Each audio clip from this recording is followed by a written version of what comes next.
보도록 하겠습니다, 선생님들. 자, 이제 프린트로 따지게 되면 이제 7페이지에 해당이 되겠고요. 도심 재활성화부터 보도록 하겠습니다, 선생님들. 자, 도심 재활성화 이제 작년에 출제가 됐었죠. 자, 그래서 일단 정의는 뭐 다 아시는 내용이고요, 선생님들. 그래서 이제 중산층이 도심으로 유입된 현상, 소위 말해서 이제 도시화 단계로 본다면 재도시화에 해당이 되는 거죠. 그죠? 자, 그 다음에 이제 문제점 어떻게 되겠습니까? 이제 주거 환경이 개선되니까 당연히 집가가 상승하겠죠. 부동산 가치 상승. 그래서 기존의 저소득층 주민들이 축출되는 자 이러한 문제점이 있다는 것도 출제가 이미 됐습니다. 그죠? 그래서 이제 도심 재활성화의 원인을 이제 크게 세 가지로 볼 수 있잖아요. 그래서 이제 첫 번째 경제적 요인이다. 자, 요게 뭐 여러 번 출제가 됐고요. 그래서 이제 이거는 구조주의적 입장에서 그러니까 결국은 경제적 측면을 바라보는 거죠. 그래서 자본이 도외 지역에 투자가 됐죠. 맨 처음에. 그러니까 요게 뭡니까? 도외화가 되는 거죠. 그렇죠? 자, 그래서 이제 이렇게 투자가 돼서 그러다 보니까 지대 격차가 발생한 거예요. 그래서 이제 보게 되면 실제 지대와 잠재적 지대 간의 차이가 발생했고, 그래서 도에 투자됐던 자본이 다시 도시로 회귀하는 걸, 이게 바로 이제 뭐냐면 이제 그 젠트리피케이션의 발생 원인을 보는 거죠. 한마디로 지대 격차가 크기 때문에 뭐가 됐다? 이제 젠트리피케이션이 발생했다 이렇게 보시는 거고요. 그 다음에 이제 뭐냐면 이제 요건 확률이 이제 요게 이미 출제가 됐다는 거고, 요게 이미 출제가 된 거고, 그 다음에 이제 보복주의라는 용어가 개론적에 나와요. 확률은 작은데 이제 왜 이제 이 젠트리피케이션을 보복주의라고 얘기하냐면 이제 얘네들은 뭡니까? 결국은 도시 중심부를 누가 장악하고 있다는 겁니까? 도회화의 주체는 누굽니까? 이 사람들 주체는 중산층이잖아요. 중산층들이 도회화의 주체인데, 근데 그러면 이제 도시 내부는 누가 장악하고 있냐? 자, 이런 사람들이 장악하고 있는 거예요. 그죠? 자, 그래서 이제 여기를 탈환해야 된다. 그래서 중산층이 이제 탈환해야 된다. 탈환했다는 의미에서 보복주의다. 저소득층에 대해서 공간적으로 보복했다. 뭐 이런 표현을 쓰는 건데 뭐 큰 의미는 없고요. 이제 보복주의 의미가 이런 거다 정도만 알아놓으시면 될 것 같아요, 선생님들. 자, 여기에 이제 문제점이 뭐냐면, 그래서 제가 봤을 때, 자, 이제 이게 작년에 출제됐지만, 이제 요거죠. 이제 결국은 이 구조주의의 한계가 뭡니까? 인간의 능동성을 고려하지 않아요. 그죠? 그러니까 결국은 인간 행위자 또는 소비자 기호가 어떻다는 겁니까? 배제되었다. 그러니까 결국은 이제 이온이 창출되는 지역이기 때문에 재개발이 되는 거야. 이렇게 설명하는 게 지대격차 이론이란 말이에요.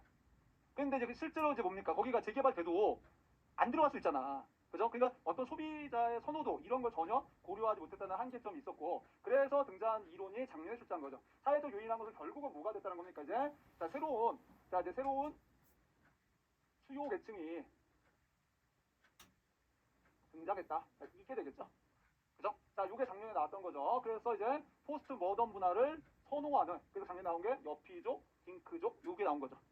됐죠? 자, 이런 사람들이 이제 등장했는데, 근데 이제 여기에서 이 도심 지역의 특성은 뭡니까? 도심 지역은요, 다양한 문화들이 공존하는 곳이 도심 지역이라는 거예요. 됐습니까? 그래서 이렇게 다양한 문화가 공존하는 곳이 도심이기 때문에, 그래서 이런 이제 다양한 문화들을 선호하는 사람들이 도심에 이제 거주하기를 좋아한다. 그래서 결국은 이제 사회 이제 새로운 수요 계층이 등장해서, 그래서 도심부가 재개발됐을 때, 그랬을 때 이제 뭐가 됐다? 이제 그 재개발된 곳으로 이사할 수 있는 사람들이 존재했기 때문에 가능하다. 뭐 이런 입장이죠.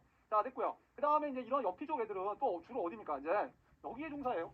사업 서비스업 또는 생산자 서비스 종사입니다. 그런데 이런 생산자 서비스업들은 주로 어디에 있어요? 직장에? 도심에 있죠. 직장이 주로 도심에 있다는 거예요. 이제 사업 서비스업도 주로 도심부에 입지하는 경향이 있죠. 기업체 본사들이 많은 곳에 사업 서비스업들이 입지하는 경향이 있기 때문에 결국 여피족들은 직장이 어디 있다? 도심에 있어. 그래서 문화적 다양성과 직장과의 거리가 가까우니까 도심을 선호한다, 이 얘기야.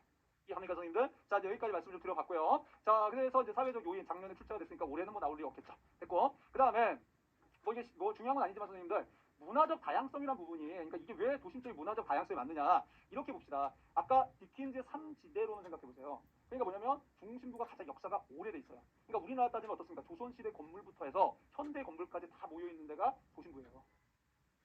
이해하시겠어요? 그렇기 때문에 그러니까 가장 전통적인 이러한 이제 우리나라 따지면 뭐 고궁이라든가 뭐 이런 이제 왕궁이라든가 이런 것도 있고, 그다음 가장 현대식 건물들도 많고 아주 최첨단의 건물도 많고, 그러다 보니까 다양한 문화가 있다는 거야. 그래서 이런 걸 좋아하는 애들이 선호하는 거고, 거기다가 얘네들이 그러니까 여피족 애들이 대부분이 뭡니까? 딩크족일 가능성이 높다며요. 그러니까 아이를 낳지 않는 애들이기 때문에 어떤 이제 뭐냐면은 육아, 그다음에 이제 교육 이런 건 고려의 대상이 아닌 거죠. 그렇죠? 자, 여기까지 봤고요. 그 다음에 이제 정치적 요인은 이제 젠트리피케이션 발생 정치적 요인은 기업가주의 정부가 재정 위기를 극복하기 위해서 하는 거죠. 그래서 이거는 기업가주의 정부. 그래서 자, 이렇게 해서 우리는 도심 재활성화의 발생 요인을 세 가지로 정리를 좀 해봤습니다. 그렇죠? 자, 그다음에 이제 가구의 생애 주기예요, 이제 선생님들. 자, 이제 보시게 되면 이 아래쪽은 이미 나왔어요. 아래쪽은 사회 지역 분석에서 가족적 지위에 해당이 됐고, 그래서 요 부분이 출제가 하나 된 거고, 그러면 이제 앞으로 이제 뭐가 나올 수 있냐? 제 생각에는 얘를 답으로 요구하는 쪽이 한 번쯤은 나올 가능성이 있지 않느냐. 그러면 어떻게 됩니까? 이제 생애 주기에 대한 주거지역이 달라진다는 거죠. 그러니까 요거는 뭐가 되겠습니까? 제시문, 사례로 나와요. 제시문. 됐어요? 그러니까 뭐냐면 젊은 사람들은 어디를 좋아하고, 그 다음에 이제 미취학 아동이 있을 때는 어디를 좋아하고, 그 다음에 이제 취학 아동일 때는 어디를 좋아하고, 그 다음에 노년층이 될 때 어디를 좋아하고, 이게 사례야. 그래서 이런 식으로 뭐에 따라서 주거지역이 변화되는 것이 무엇이라고 하느냐, 뭐 때문에 이렇게 주거지역이 변화되는 거냐. 그래서 생애 주기에 따라서 주거지역이 변한다. 그런 식으로 나올 수 있다는 거죠. 아까도 얘기했듯이 가장 기본적인 거 뭐야? 기기평이라고. 됐습니까? 그래서 생애 주기가 무슨 뜻인지 정확하게 이해하시면 될 것 같습니다. 그래서 사회 지역 분석에서는 이 생애 주기 가족적 지위라고 했고, 그때 기출된 게 뭐였습니까? 결국은 노년층들은 주로 어디에 거주한다? 이미 우리가 앞에서 복습했었죠. 도심부 쪽에 많이 거주하는 그러한 경향이 있다라는 걸 앞에서 공부했습니다. 자, 됐고요, 선생님들. 그 다음에 이제 교회와 할 거 없어요. 한번 읽어보죠. 이거는 발생 원인 이렇습니다. 자, 이제 요렇게. 그래서 요 두 가지 요인 때문에 되는 거고, 여기서 설명 안 하겠습니다. 왜? 이거 교과서 내용이에요. 고등학교 한국대 교과서 내용이고요. 자, 그 다음에 교회화는 결국은 이 교회 지역은 점이지대예요. 그러니까 도시와 촌락의 도시적 경관과 이제 촌락적 경관이 섞여 있는 곳입니다. 근데 결국 걔네들이 뭐로 변한다는 거예요? 도시로 변하는 겁니다.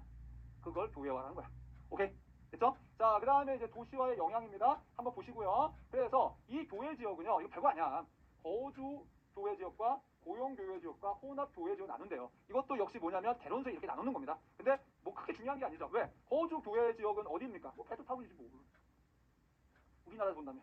됐니? 자, 그 다음에 고용 교회 지역이란 건 어디를 얘기하는 거야? 일자리가 있는 곳이잖아. 그러니까 우리나라에서 본다면 뭡니까? 우리나라 얘기야, 이거는. 우리나라. 자, 공업 기능을 분담한 그런 곳들이 고용 교회 지역이 되겠죠. 대표적인 게 뭡니까? 이제 예를 들어서 안산이라든가, 우리나라 안산시라든가, 아니면 경기도 화성시라든가, 뭐 이런 데들이 들어가겠죠. 됐어요. 근데 이제 얘네들이 미국으로 가면 어떻게 되겠습니까? 미국으로 가게 되면은 어떤 업무 기능까지 나가서 될 수도 있겠죠. 그죠? 그 다음에 이제 얘네들이 섞여 있는 게 혼합이다. 뭐 이런 얘기예요. 별거 없어요. 그죠? 한번 시간 되면 읽어보시면 되는 거죠. 됐죠? 어려운 얘기 없습니다, 선생님들. 자, 그 다음에 이제 우리나라 교회와 유형 역시 프린트 및 교재 다 있어요. 이건 이제 우리나라 사례인 거죠. 그래서 이렇게 자, 이제 뭡니까? 서울에서 교통로를 따라서 이렇게 방사상으로 나가요. 그래서 이건 뭐가 되는 거죠? 자, 아니죠. 네. 자, 그래서 이건 뭡니까? 주거지의 교회와 거주 교회와 이렇게 얘기할 수 있을 겁니다. 거주 대신에 뭐 주거지 써도 이제 뭐 전혀 문제 없고요. 자, 이거는 뭡니까? 이걸 보게 되면 자, 주로 어디입니까? 섹터의 형태로 나타나는데요. 자, 이렇게 서울의 남부 쪽으로 나타나요. 그래서 이런 게 우리는 뭐냐면 자, 얘네들은 뭐가 이전한 겁니까? 이제 공업 기능이 이전한 거죠. 그래서 이거는 이제 뭡니까? 고용 교회와의 사례다라고 보는 거죠. 되나요, 선생님들? 자, 그래서 이렇게 공업 기능들이 주로 어느 쪽을 따라서 분명히 여기에 왼쪽을 보시면 교통로는 어떻습니까? 교통로는 이렇게 경기 남부뿐만 아니라 이렇게 경기 북부 쪽도 이렇게 교통로가 있지만 근데 주로 어느 쪽을 향해서 이렇게 남쪽을 향해서 이렇게 이제 공업기를 이전한 건 뭐와 관련있다? 정부의 정책이죠. 정부의 정책입니다. 자, 아까 여기 있는 대표적인 데가 어디입니까? 아까 뭐라고 했어요? 우리나라 대표적인 공업 기능을 분담한 위성 도시가 안산시예요. 1980년대 이제 서울에 공업이 분담했습니다. 왜 하필 안산이야? 그걸 누가 정했어? 반월공단 누가 지었어? 정부가. 됐습니까? 자, 끝났고요. 자, 그 다음에 이제 봅시다. 이제 자, 미국의 교회와 지겹습니다. 이제 토할 것 같아요. 하도 많이 해가지고. 자, 그래서 자, 언제 2차 세계대전 때 거주 교회화 현상이 발생했습니다. 그래서 2차 세계대전 이후에 대규모의 고속도로 발달하고 그거를 또 빌미로 해서 뭡니까 포드 같은 자동차 회사는 자동차 왕창 팔아먹고 그 다음에 또 뭡니까 내구성 소비자 왕창 팔아먹고 이러면서 포디즘 황금기를 이끌었다고 했어. 자, 그래서 이때 이제 거주 교회 나타났다가 그 다음에 이제 뭐가 소비자 및 개인 서비스업이 고객을 따라 교회적 이해가요. 대표적인 사례가 뭡니까 이게 어떤 거 상업기능. 거기 개인 서비스업, 뭐 소비자 서비스업, 뭐 어렵게 생각해. 자, 그래서 이거는 상업 기능은 당연히 뭡니까 이제 주거지를 따라서 소비자 따라서 가는 거지. 자, 그러다가 이제 뭐가 가는 겁니까? 백 오피스 기능, 그다음 프론트 오피스 기능이 나갔다. 그래서 이때 4단계 때 지겹다 진짜. 뭐가 형성되는 거니? 엣지시티라는 게 형성되는 시점이 마지막 프론트 오피스 기능이 나갔을 때다. 하는 거죠. 됐습니까? 자, 이제 여기까지 말씀 좀 들어봤어요. 자, 그래서 이제 우리는 자 이제 자, 교회와 관련된 얘기 끝났고요. 마지막으로 이제 마지막이 아니죠. 대도시권입니다, 선생님들. 자, 대도시권에서 이제는 뭐냐면 자, 이 대도시권이 만들어진 건 기본이 이거죠, 선생님들. 교회화가 발생하면 대도시권이 형성된다 이 얘기죠. 이건 좀 알겠죠, 선생님들? 자, 교회화가 발생한 이유는 뭐야? 이제 뭐냐면 대도시의 과밀화. 요것 때문에 이제 교회가 발생한다고 보는 거고요, 선생님들. 자, 그래서 이런 것에서 이제 우리가 또 하나 이제 개념 정리해야 될 게 뭐냐면 도시 스프롤입니다. 그래서 한 번쯤 나올 수 있지 않을까라는 거야. 도시 스프롤. 자, 어떤 거니까 도시가 팽창함에 따라 도시 주변적으로 도시의 기능이 퍼져나가는 현상이에요. 되나요? 그런데 어떻게 퍼져나갑니까? 무질서하게 퍼져나가는 거야. 됐습니까? 자, 이러한 도시 스프롤 현상이 이 문제가 이제 뭡니까? 이제 주변제 이런 문제를 해결하기 위해서 뭐 어떻게 됩니까? 어떤 뉴 어바니즘이라는 게 등장하게 된 거죠. 그래서 요게 출제된 거란 말이야. 됐어요. 그러니까 뉴 어바니즘은 도시계획의 하나의 이제 정책입니다. 근데 이건 결국 도시 스프롤로 인해서 발생하는 문제점을 해결하기 위한 거예요. 돼요? 그러니까 고등학교 한국지리 교과서에서 뭐냐면 이런 도시 스프롤을 해결하기 위해서 등장한 게 뭐야? 그게 그린벨트야. 개발 제한구역이라고. 근데 이제 요게 임용에서는 이러한 도시 스프롤을 해결하기 위해 등장한 정책이 뭐냐? 그게 뉴 어바니즘이니까. 그래서 자 여기까지 왔고요. 그 다음에 이제 대도시의 팽창 유형은 이렇게 세 가지가 있다. 역시 참고하시고요. 자 여기서 이제 비지적 팽창 건너뛰는 거죠. 뭐가 있기 때문에 그린벨트 개발 제한 구역이 존재할 때는 구역이 설정될 때는 비지적 팽창이 있다는 거 책에 다 있으니까 한번 보시고요, 선생님들. 자 형성 과정 봤고요. 공간 구조 역시 책에 있으면 보시는데 봅시다. 자 교외 지역은 어떻습니까? 이제 뭐냐면 도시적 경관과 자 공간 구조 차이점 봅시다. 농촌적 경관이촌락적 경관이 공존하는 게 교외 지역이었어요. 점이지대. 되나요? 자, 그 다음에, 그 다음이 뭡니까? 이제 중심도시가 있으면, 그걸 이제 둘러싸고 있는 게 교외지역, 그 다음에 그걸 둘러싸고 있는 게 음영지역입니다. 자, 대도시 영향면. 자, 책에 있는 거 그냥 요약 정리해드리는 거예요, 선생님들. 얘 특징이 뭡니까? 자, 일단 경관을 보면 농촌적 경관이에요. 경관만 보면 농촌이야? 농촌적 경관이야. 자, 그런데 여기에 사는 사람들, 이제 거주민들을 보게 되면, 자, 주로 어디에 종사한다? 비농업에 종사합니다. 주로. 됐어요? 그러니까 결국 뭐냐면 외형도 다 농촌적 경관인데 자 거주민의 상당수가 대부분이 뭐냐면 농업이 아닌 비농업에 종사한다는 거예요. 됐습니까? 자 이런 데를 음영지역이라고 보는 거고요. 대우 농촌지역 같은 경우는 이제 여기를 다시 이제 여기 이렇게 된 게 대우 농촌지역이 되겠죠. 자 이쪽 지역은 뭡니까? 농촌적 경관이고 이제 경관도 농촌이고요. 농촌 경관에 플러스 농업 종사자도 많고요. 농업 종사자가 압도적이고 이렇습니다. 되나요? 자, 그래서 이제 그렇고 그런데 여기가 우리가 이제 뭡니까? 대도시권이라는 것은 중심 도시에 영향을 받는 거죠. 됐습니까? 그래서 여기는 뭐냐면 자, 이제 도시 생활에 이제 뭐냐면 어떤 이제 도시적 생활 양식이 어떻다는 겁니까? 생활 양식이 존재하는 곳입니다.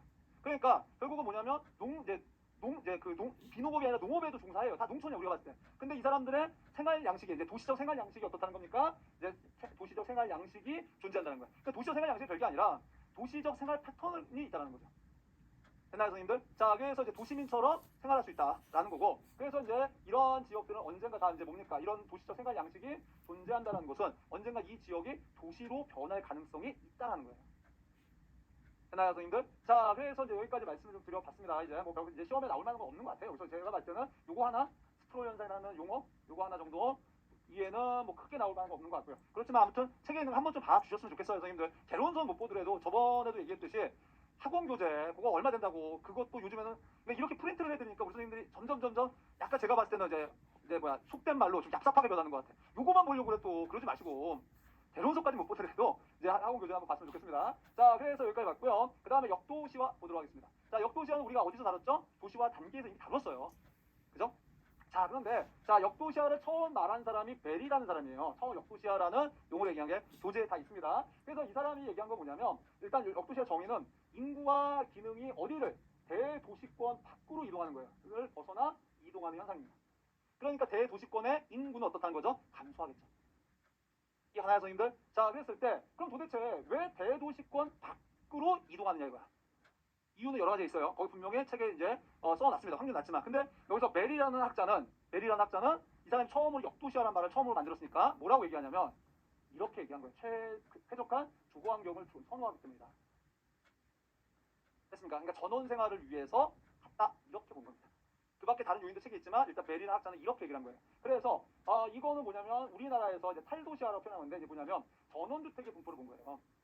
자, 전원주택의 분포를 보니까 주로 어디냐면요. 이쪽하고 이쪽이에요. 자, 그러면 결국 뭐가 되냐면 이쪽하고 이쪽은 없어요. 파란색 부분. 아까 여기에서 뭐가 진행이 됐어요, 선생님들? 여기서 고용 교외화가 진행된 곳이에요. 그러니까 이쪽은 뭡니까? 이 빨간색으로 제가 동그랗게 이쪽은 그러니까 수도권의 동부, 양평군 일대, 그다음에 뭐 이제 이쪽에 이제 그 남 동부 쪽에 여기에는 뭐가 있다는 거예요, 선생님들? 상대적으로 뭡니까? 수려한 자연 경관이 존재하기 때문에 그래서 어떻다 이쪽 지역으로 나갔다 이거예요. 그래서 이제 이 논문을 쓰신 분이 이제 부산대학교 이제 그 구도계 교수님인데 이분이 이제 얘기한 게 이제 그 얘기예요. 이 논문이 박사학위 논문인데 뭐라고 얘기하시는 거냐면 결국은 우리나라도 역도시화 현상이 초기의 모습, 그러니까 이제 역도시와 초기의 모습이 존재한다. 근데 그게 이제 어떻게 됐다? 전원주택을 가지고 증명을 한 거예요. 그래서 전원주택의 분포를 보아하니 이렇다. 그래서 이쪽으로 주로 이제 뭐냐면 이제 수려한 자연경관이 있기 때문에 이쪽으로 나가고 있다. 뭐 이런 얘기를 한 거예요.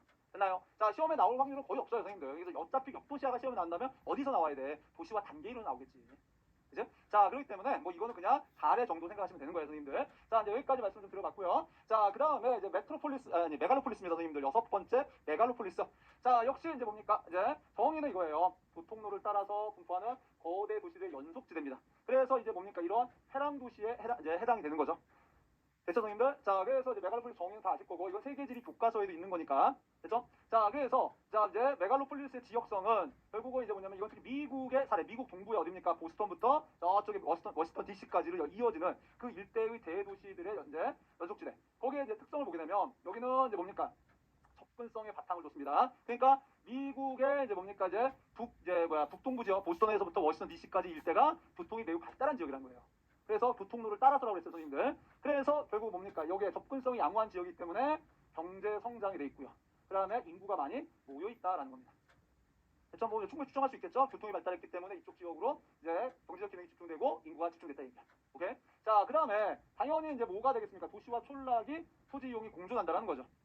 됐죠? 자, 그래서 메갈로폴리스는 결국은 뭐에 속할 수 있겠습니까, 선생님들? 메갈로폴리스도 일종의 뭡니까? 대도시권에 속하는 거죠. 그죠? 그러니까 만약에 이제 수도권은 선생님들 한번 볼게요. 수도권은 메갈로폴리스를 얘기하기는 어려운데, 그죠? 자, 근데 이제 보게 되면은, 자, 수도권은 서울을 중심으로 대도시권이 형성된 거잖아. 됐습니까? 그럼 메갈로폴리스는 어떻게 됐다는 거야? 상상을 해볼까요? 이게 교통로입니다. 그러면 여기에 뭐가 있다라는 겁니까? 자, 여기에 A라는 대도시, B라는 대도시, C라는 대도시, D라는 대도시가 있는 거야. 그죠? 자, 그런 상태에서 이제 얘네들이 어떤 사유가 발생하겠어?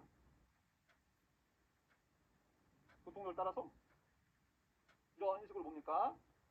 이게 이제 대도시권이에요. 제가 요 색깔로 하는 거.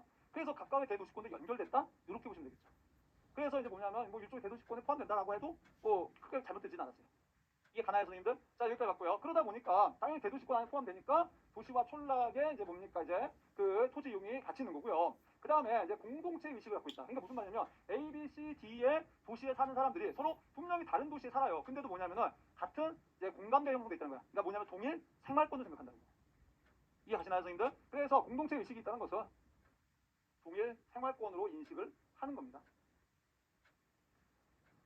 됐어요, 선생님들? 자, 그래서 이런 식으로 이제 사이즈는 좀 작지만 이렇게 만들려는 게 뭐 어디냐면 지금 이제 이렇게 만들려는 게 뭐냐면은 바로 부울경이라고 하죠. 요즘에. 그러니까 뭐냐면 이제 부산, 울산, 그 경남 일대에 그 일대를 갖다가 하나의 생활권을 만들려는 거예요.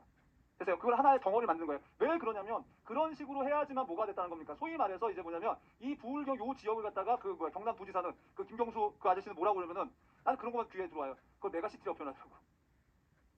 메가시티가 그게 눈에 들어온 거야. 그러니까 뭐냐면 메가시티 개념을 가지고 뭐냐면 지역 정책을 제시하고 있다는 거예요. 그러니까 뭐냐면 그 지역을 다 묶어야지만 그러면 뭐가 되는 거야? 인구가 많아지는 거지. 그 많은 인구를 바탕으로 해야지만 뭐 할 수 있다? 경제 성장할 수 있다.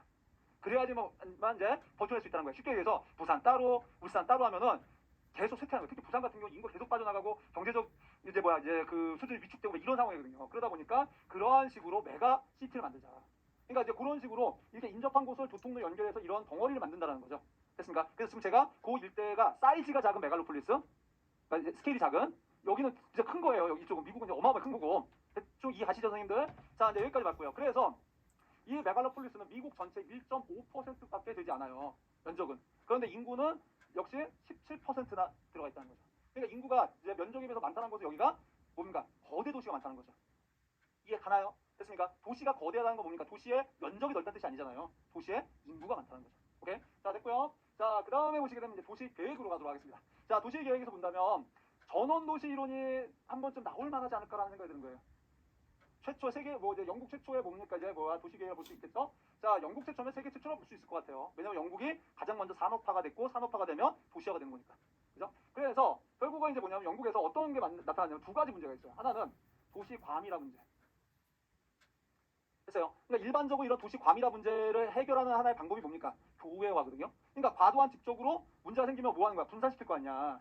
근데 분산을 하다 보니까 또 뭐가 터져? 아, 스프로 현상이 터졌네. 자, 무질서한 팽창으로 인해서 주변에 있는 자연 경관이 많이 훼손되거나 이런 문제 생길 수 있단 말이에요. 도시가 무질서하게 팽창하는 게 썩 좋은 게 아니죠. 도시 계획하에서 도시 공간을 만들어야 되는데 이게 무질서하게 팽창하는 거니까. 그래서요. 그러기 때문에 여기에 대한 이제 개념으로 대안으로 전원도시라는 게 나온 거죠. 됐습니까? 그래서 이제 요 부분이 한번 그래서 이제 요거를 갖다가 이제 요런 앞에 있는 것들을 제시문 주고 자 이에 대한 대안에 밑줄 그어놓고 이 대안에 해당하는 게 뭐냐? 바로 전원도시다라는 거죠. 저라면 이런 식으로 한번 이제 출제를 할 것 같습니다. 그래서 이런 전원도시는 결국 이 전원도시는 일종의 뭡니까? 지금 자 신도시나 위성도시의 모태가 되니까 어떻게 됐다는 거예요, 선생님들? 여기에 보면 여기에 런던 같은 대도시가 있을 때 결국은 뭐야? 이 주변에 뭘 만든다는 거야? 이러한 전원도시를 만든다는 얘기입니다. 그러면 전원도시를 만드는 건 어떻게 했다는 겁니까, 선생님들? 여기에 있어서 여기에 일부 이걸 이전시키는 거죠. 그래야지 런던 같은 대도시의 어떤 과밀한 문제 해소할 거 아닙니까? 그죠? 근데 어떻게 하는가? 인구 규모를 제한한대요. 됐습니까? 그리고 이제 뭐냐면 이 전원 도시도 어떻게 됐다는 겁니까? 이것도 주변 지역에 뭐를 설치해서 그린벨트를 설치해서 이제 무질서한 팽창을 막는다라는 거죠. 그래서 이런 대도시 주변에 이러한 전원 도시를 여러 개 만들겠다라는 거예요. 됐습니까? 이게 이제 하워드라는 학자가 주장한 거죠. 됐죠? 책에 다시 한번 확인해 주시고요, 선생님들. 그래서 자 이제 여기까지 봤고 그 다음에 이제 뉴 어바니즘이에요. 출제됐으니까 뭐 이건 뭐 또 나올 건 아니니까 확인만 합시다. 자 얘는 뭡니까? 도시의 무분별 확산. 이건 뭐라고 했어? 스프롤. 자, 이거에 때문에 이제 이거에 대한 대안으로 등장한 정책이 바로 뭐야? 뉴 어바니즘이야. 됐어요? 자, 그래서 얘네들은 뭐냐면 이제 도시를 아주 콤팩트하게 하는 거예요. 그래서 대중교통 중심이에요. 왜냐하면 스프롤 현상이 나타날 수 있었다는 건 뭐니? 인구와 기능이 주변으로 막 무질서 확산될 수 있었다는 것은 자동차 교통이 발달해서 그런 거거든. 그래서 그러니까 이제 그거에 반대로 가야 될 거 아니야. 그래서 주변이 너무 이제 도시로 되다 보니까 이제 자연경관 훼손되고 무질서한 팽창이 여러 가지 문제를 유발하니까 결국은 이제 뭐냐면 대중교통 중심으로 하고 이러한 것들을 즉 업무 기능, 상업 기능, 주거 기능을 전부 다 한 곳에 모아놓는 겁니다. 됐어요, 선생님들? 자, 그래서 이렇게 되는 거죠. 그러니까 결국 뭐냐면 이 압축 도시는 이렇게 얘기할 수가 있어요. 뉴어바니즘이라는 정책을 통해서 등장한 도시 유형이 바로 뭐다? 압축 도시다. 이런 관계가 성립이 되는 거예요. 됐습니까? 자, 그래서 압축도시의 내용을 보면 아시다시피 얘도 어떻습니까? 지금 보게 되면 특정 지역에 얘를 갖다가 이제 뭐 한다는 거예요? 다 집중을 시키는 거예요. 압축, 말 그대로. 자, 그래서 토지의 집약적 이용을 극대화하는 겁니다. 이게 하나의 선생님들? 그래서 결국 이렇게 하는 이유가 뭐야? 도시가 자꾸만 스프롤 현상에 의해서 계속 팽창하니까 그거를 억제하면서 나타나는 거죠. 됐습니까? 자, 그러면서 나타나는 것들이 이제 이런 도시 모델이 등장했다라는 거고요, 선생님들. 그래서 이 압축 도시라는 얘기도 어떻습니까, 선생님들? 이번에 서울시 선거할 때 보면은 곧잘 얘기하죠. 압축시키다. 그러니까 한 곳에 다 모아놓는다는 거예요. 이제 주상복합 같은 거 만들어가지고 그럴 수밖에 없는 부분이 서울은 더 이상 팽창할 수가 없어요. 팽창하면 더 안 좋은 거니까. 근데 인구는 많은데 이걸 어떻게 해소하기 위해서는 결국 뭡니까? 압축시킬 수밖에 없다는 거죠. 되나요, 선생님들? 자, 그래서 이제 이런 것들이 나오는 거예요. 자, 그래서 이제 잘 보시면은 정치권에서 나오는 얘기들이 상당히 진위적 개념 많이 나옵니다. 됐습니까? 자, 이제 여기까지 봤고요. 그 다음에 이제 여기까지 봤고, 그 다음에 우리 도시재생 보도록 할게요. 자, 이것도 이제 한번 요거 자체를 갖다가, 답으로 요구할 수가 있어요. 근데 요게 한 번쯤 나올 것 같은 게 왜 그러냐면, 이게 교과서에 있어요. 한국주의 교과서에서 젠트리피케이션의 문제점도 제시가 돼 있고, 교과서에 거기에 대안도 제시가 돼 있어요. 그래서 이런 도시 재생의 개념 자체도 우리가 좀 이렇게 알아둘 필요가 있다. 그래서 이제 얘가 등장한 이유는 뭐냐면, 이겁니다. 철거 재개발의 문제점. 자, 철거 재개발하게 되면 어떻습니까, 선생님들? 주거 환경은 좋아지지만 이게 주거 환경이 좋아지면 이게 동전의 양면이잖아요. 모두 올라가는 겁니까? 시가가 올라가요. 그러니까 이제 뭐가 되냐면 원래 살던 주민들이 원주민이 축출된다. 아까 젠트리피케이션의 문제점에서 우리가 이미 언급했던 내용이야. 그러니까 이런 문제가 발생하니 당연히 어떻게 되겠습니까? 대책을 만들어야 되겠죠. 됐어요. 그래서 등장한 게 바로 뭡니까? 이제 주민들의 주거권을 보장해야 돼. 축출되지 않게끔. 그러면서 주거 환경을 개선해야 됩니다. 자, 그러한 이제 뭐냐면 방법들을 전부 다 우리는 뭐라고 한다? 도시 재생이라는 거예요. 그러니까 상당히 이제 포괄적이죠. 매우 넓습니다, 선생님들. 자, 그래서 지금 이 도시 재생의 이제 특징들을 보시게 되면 요 개념만 이해하시면 돼요. 이 말은 도시 재생은 젠트리피케이션과는 달리 뭐래요? 공간 복지적 성격을 갖고 있다는 거예요. 공간 복지적 성격을 갖고 있다. 그러니까 원주민의 축출을 이제 뭐 한다는 겁니까? 축출을 축출하지 않게끔 만드는 상태에서 결국 이제 도시 공간을 개선시키겠다 이런 얘기잖아요. 그죠? 그래서 이제 약간 이제 현재 진행되고 있는 젠트리피케이션의 어떤 반대 개념에 가깝습니다. 됐죠? 자, 그래서 요게 한번 좀 나올 수 있을까라는 생각이 좀 들어봤고요. 그래서 이제 도시 재생을 한번 찍어봤습니다. 그 다음에 창조도시 작년에 나왔죠? 작년에 나왔고, 그럼 또 나올 수 있습니다. 왜냐면 작년에는 기본 이거지 뭐. 작년에 나온 게 이거잖아. 답이 창조였잖아. 그래서 결국 이제 창조도시의 이제 의미가 첫 번째 단락에 나왔어요. 그러니까 결국 창조도시는 뭡니까? 도시 성장에 있어서 인적 자본의 중요성을 강조하는 거예요. 그죠? 자, 그런데 이전의 이론은요, 뭐냐면 이러한 인적 자본이 뭐가 되냐면 경제 성장에 영향을 미치는 한 가지 요소에 불과했어요. 그러니까 도시의 경제 성장에 영향을 미치는 요소들이 여러 가지 있는데 그 중에 하나가 인적 자본이야, 이런 관점이었단 말이야. 근데 창조 도시라는 개념이 등장하면서 이제는 뭐야? 근본적인 거야. 그러니까 도시 성장의 근본적인 요소를 뭐로 갖다는 거야? 창조로 갖다는 거죠. 창조 계급. 됐습니까? 그래서 여기서는 이제 지금은 뭡니까? 이러한 인적 자본이 핵심적인 근본적인 요소를 보는 거야. 됐습니까? 그럼 이거는 우리 배운 거 복습 좀 하자. 이제 잠깐만 복습 하다 보면 이거 시간 다 원래 오늘의 목표는 20페이지고 다 해야 되는데 큰일 났네요. 오늘 이제 그래서 일부러 이렇게 했는데 더 느린 것 같네 이게. 뭐 괜찮아요? 네. 자 봅시다 이제. 선생님들은 느낌상 보면 더 좋아하는 것 같아요. 이게 풀이 튀는 거 조목조목 다 따져주니까. 자 보게 되면 이게 이제 뭡니까? 결국 뭐로 바뀌었기 때문에 이런 얘기가 나오는 거야. 지식 기반 경제를 바뀌어서 그런 거야. 그러니까 결국은 부의 원천이 지식과 정보에 있다라는 우리 이제 내용을 우리가 경제지에 배웠단 말이야. 그러니까 그것 때문에 결국 인적 자본이 뭐니 강조되는 거 아닙니까? 그래서 등장한 게 창조 계급, 창조 도시 이런 거야. 됐지? 자, 그래서 이제 플로리다는 학자는 그래서 저는 요거를 찍는 거예요. 이 창조성을 강조하는데 결국 요 세 가지 요소. 요게 한 번쯤 나오지 않을까요? 작년에 창조는 나왔으니 이 창조도시 나왔을 때 플로리다라는 학자의 이론이 나올 수 있을 것 같아요. 그래서 이 사람은 기술, 인재, 관용 요 세 가지가 창조성의 정도를 측정한 지표로 봤다는 거고 가장 중요하게 본 건 뭐냐면요. 바로 관용이에요. 관용. 됐습니까? 그러니까 이건 뭐야? 상대방을 일단 존중하고 이해할 수 있다는 거죠. 그러니까 나와 네가 달라. 근데 다를 수 있어. 차이를 인정해 주는 거예요. 차이를. 됐습니까? 차이를 인정해 주는 성향. 제가 희한하게 그게 제일 좀 강한 편이에요. 저는 그래서 제 주변에 있는 사람들 보면은 그 선배들 중에서도 보면은 다른 분들하고는 친하지 않은 아주 독특한 성격을 갖고 있는 선배들이 있어요. 근데 나랑은 친해. 근데 왜 그러냐면 그 양반이 자기 성격이 독특해. 근데 나는 뭐냐면 그럴 수 있다라는 거야. 그게 독특해도 그럴 수 있지 뭐 꼭 사람이 꼭 이러야만 해? 이런 생각이 없어요. 그래서 그러다 보니까 좀 뭐냐면은 이렇게 이제 남들하고 안 친한 사람들이 저랑 친한 경우가 좀 있어요. 근데 아무튼 자, 그 긍정적으로 보면 관용이겠죠, 이제. 그래서 이 관용이라는 게 차이를 인정해 주는 거예요. 근데 이제 그거를 나타내는 지표가 뭡니까? 그 관용의 정도를 판단하는 지표가 이거예요. 이 세 가지는 프린트 및 교재에 다 있으니까 보시고요. 그러니까 이제 뭐야? 예를 들어 예의 지수라는 게 이 예의라는 게 특히 이제 보게 되면은요. 이런 거죠. 그러니까 이제 이게 이제 주로 미국에서 나온 이론인데 미국이나 유럽 같은 경우는 특히 그 개신교 입장에서 보게 되면 이 동성애는 어떻습니까? 개신교들은 동성애 진짜 반대는 거예요. 그거는 이제 하나님의 이제 뭐 그거랑은 이제 뭡니까? 그런 어떤 뭐라고 해나 그 질서를 완전히 뭡니까? 어긋나기 때문에 너무너무 싫어해요. 근데 이 동성애를 갖다가 인정해야 한다는 이제 어느 정도 인정하고 수용한다는 것은 상당히 뭡니까? 관용 정도가 크다 이렇게 본다는 거죠. 이 하나의 선생님들 이런 식으로 보헤미안 지수나 용광로 지수가 부연 설명돼서 한번 보시고요. 그래서 저는 이 부분이 한번 또 나올 수 있지 않을까? 플로리다라는 학자의 이론 됐습니까? 그래서 이제 창조성을 판단하는 지표 세 가지 기술, 그다음에 인재, 관용. 특히 여기서 관용이 중요하고 됐습니까? 그래서 관용을 또 이제 관용의 정도 측정할 수 있는 지표로 세 가지를 제시했다. 됐죠? 자 이제 여기까지 봤고요, 선생님들. 자 그래서 이제는 도시지리가 끝났습니다. 도시지리가 끝났고요. 자 그 다음에 이제 우리는 이제 인구로 가겠습니다. 오늘 아무래도 인구지리까지 밖에 못하네요. 문화지리가 못 들어갈 것 같습니다, 선생님들. 자 아무튼 자 이제 10페이지에 이제 우리 그 개요를 간략하게 한번 확인하고 이어서 이제 그 진행을 하도록 하겠습니다. 먼저 인구지리에서 테마 이론 인구 성장 이론이에요. 출제된 주제 간단하게 확인해 볼게요. 인구 성장 단계에서 다산 감사형이 나왔어요. 그죠? 자 다산 감사형에서 자 요게 한번 출제가 됐었고 그 다음에 기본반에서 배운 거는 멜더스 이론, 신멜더스주의, 그 다음에 인구 성장 단계, 다산 다사에서 소산 소사까지의 단계 배웠고요. 심화 개념에서는 2차 인구 변천 단계하고 그 다음에 추가적으로 마르크스의 상대적 과잉 인구론 정도를 추가해서 배울 예정입니다. 자 이제 봅시다. 자 먼저 1차 변천 단계입니다. 인구 성장 단계에서 다산 다사에서 소산 소사로 갑니다. 그랬을 때 여기서 이제 하나 찌르는 건 요겁니다. 요게 한번 나올 수 있지 않을까? 요거는 제가 따로 이렇게 봅니까? 여기에서 자료를 넣지 않은데 교재를 보시게 되면요. 1단계 때 봅시다. 1단계 때 보시면 자 이렇게 보게 되면 자 보게 되면 출생률은요. 1단계 때 보게 되면 이제 출생률은 이렇게 가요. 대충 볼게요. 근데 사망률을 보면 여기에서 어떻습니까? 사망률에서 여기에 이렇게 돼 있어요. 1단계 부분이. 됐나요? 그리고 이제 여기서 이렇게 떨어져요. 자 그랬을 때 요거 첫 번째 한번 새롭게 한번 찍어본다면 요 부분이야. 왜 1단계에서 출생률이 오락가락하냐? 됐습니까? 그래서 그 이유는 뭐냐면 여기서 1단계에서 사망률이 불규칙하게 나타난 이유. 그러니까 사망률이 어떨 때는 매우 높다가 조금 상대적으로 떨어졌다가 이렇다는 거야. 일정하지 않고. 그 이유가 결국 뭐냐면 혹시 이제 그런 거에 자 이제 그 뭡니까 이제 자료에 요 단계 그래프에 그렇게 돼 있기 때문에 그거는 결국 뭐냐면 전염병이라든가 식량 생산량의 변화와 달려 있다는 거예요.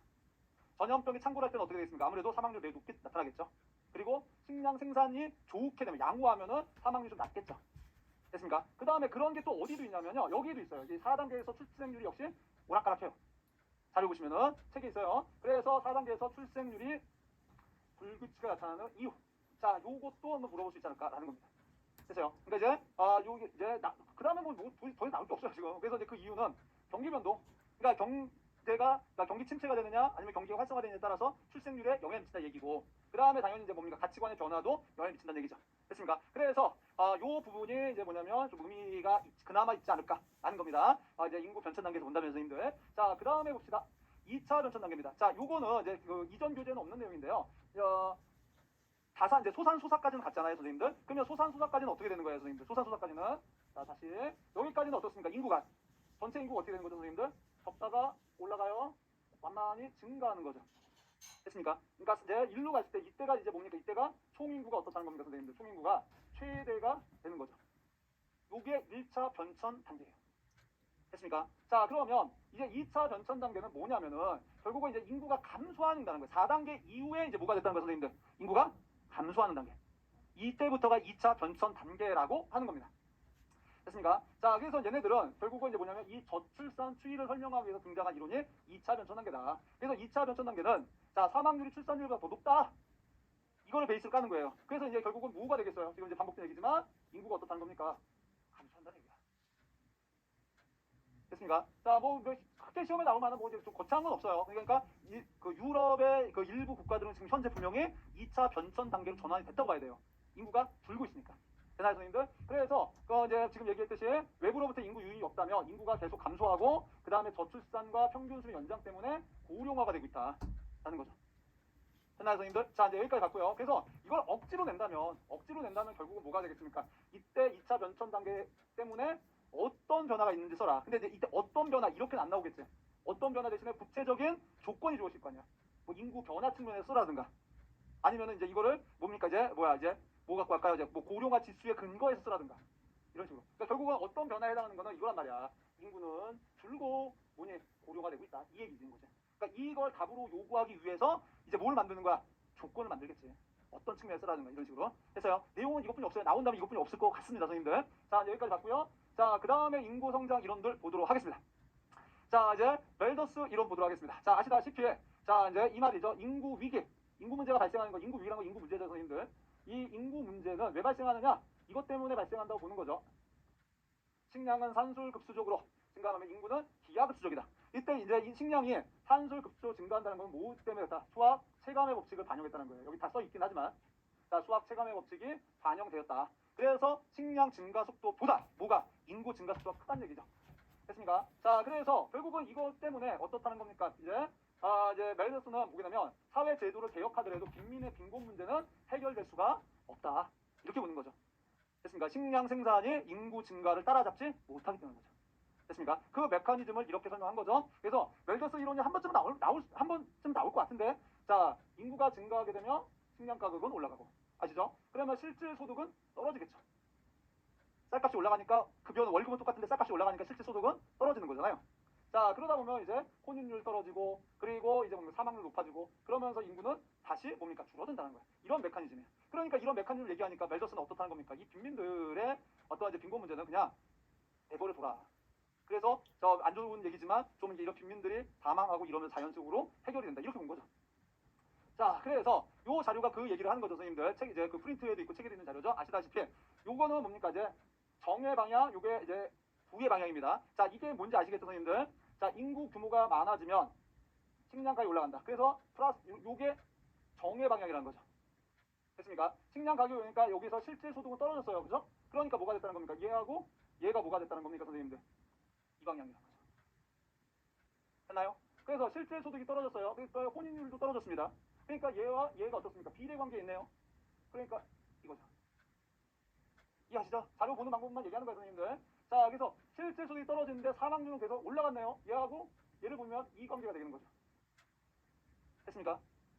반대가 되는 거니까 이제 사망률이 떨어지고 자, 사망률이 떨어졌고 이제 사망률이 높아졌고 자, 그러고 나서 어떻게 됩니까? 여기서 보면 왜 의미 되냐면 자, 이제 여기에서 지금 이제 출발점 자체가 이제 뭐냐면 자, 인구 규모가 높아졌다부터 출발을 하는 거잖아요. 여기서부터 출발점이. 그러면 얘하고 얘가 어떻게 되겠습니까? 죄송합니다. 이거 미안해요. 제가 잘못 얘기했어. 자, 여기서 빠졌어요. 죄송합니다. 자, 사망이 높아지니까 어떻게 되겠어요, 선생님들? 인구 규모가 떨어지겠죠. 이제 요거 말고 요 사이에, 그러면 요게 이제 뭡니까? 음의 방향이죠. 됐죠? 자, 이제 이런 메커니즘. 그러니까 이건 자료 보는 것만 얘기한 거예요. 플러스 마이너스의 의미가 뭔지, 정의 방향이 뭐고 부의 방향이 뭔지 이제 얘기를 한 거예요. 됐죠? 자, 그 다음에 보시게 되면 이제 대책. 그래서 어떻다는 겁니까, 이제? 자, 적극적 억제책은 결국은 뭐가 됐다는 겁니까? 사망률 증가해야 된다. 막말로 얘기해서 사람들이 좀 이제 빈민층들이 사망해줘야 해결된다. 이렇게 보는 거고, 그걸 적극적 억제책이라는 거고, 그 다음에 예방적 억제책은 뭡니까? 이제 개인의 도덕적 절제를 통해서 대표적인 사례가 늦게 결혼한다는 거죠. 그래서 인구의 증가율을 완화시키는 거죠. 이걸 통해서 어떻다는 겁니까? 결혼 늦게 하고 이래서 인구 증가율을 낮춘다는 거야. 그러니까 인구 증가율을 낮춘다는 거는 인구를 이제 완만히 증가시키거나 정체시키거나 이걸 목적으로 한다는 얘기죠. 이게 가나요, 선생님들? 예. 자, 이제 여기까지 봤고요. 그 다음에 신멜더스주의까지 하고 좋다도록 하겠습니다. 자, 신멜더스주의는 이제 먼저 멜더스적 딜레마입니다. 자, 이 뜻이 먼저 봅시다. 자, 분명히 이제 뭡니까? 왜 여기서 보시면 개도국을 도와줬습니다. 그래서 이제 보게 되면 외국 원조를 했어요. 자, 원조를 했습니다. 그러니까 어떻게 됩니까? 얘네들이 결국은 이제 외국에서 도와줬어요. 그러니까 이제 뭐가 됐다는 거죠? 식량 부족 문제가 어떻습니까, 여러분들? 자, 이제 식량 부족 문제가 완화됐어요. 되나요? 그랬더니 뭐가 됐다는 거죠? 인구가 다시 늘었어요. 됐습니까? 그럼 인구가 늘게 되면 어떻습니까? 그러면 다시 뭐가 되겠습니까? 다시 어떤 상황이 발생해요? 식량이 부족해져요. 개발도상국에서는. 이해합니까? 그래서 이게 되니까 이제 도와줬더니 어떻습니까? 이렇게 외국에서 원조를 했더니 도와줬더니 이러한 메커니즘에 의해서 인구가 증가하고 식량 부족 문제가 생기는 것도 계속 악순환이 반복이 되는 거야. 오케이? 자, 그래서 그렇다면 어떻습니까? 원조를 안 하면 도와주지 않으면 그러면 어떻게 됐다는 겁니까? 여기서 보냐면은 사망률이 어떻게 돼요? 사망률이 높아지는 거야.